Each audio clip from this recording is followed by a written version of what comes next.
তুমি কম খাও তবুও পেট বাড়ছে।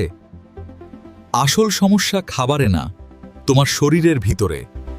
শরীরে চর্বি জমা, এটা শুধু বেশি খাওয়ার ফল না, এটা একটা সাইলেন্ট প্রসেস যা তুমি টেরই পাও না। তুমি যখন খাবার খাও, শরীর সেটাকে এনার্জিতে বদলায়, কিন্তু যদি সেই এনার্জি তুমি ব্যবহার না করো, তখন শরীর বলে চল এটা জমিয়ে রাখি ভবিষ্যতের জন্য। এভাবেই অতিরিক্ত ক্যালোরি ফ্যাট হিসেবে জমতে থাকে। আর একটা বড় কারণ হরমোন।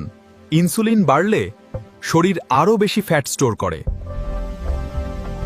স্ট্রেস, ঘুম কম, জাঙ্ক ফুড সব মিলিয়ে ফ্যাট জমার স্পিড বেড়ে যায়।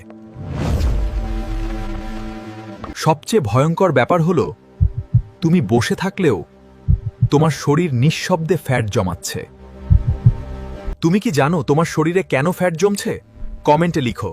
আর এমন ফ্যাক্ট জানতে সাবস্ক্রাইব করো।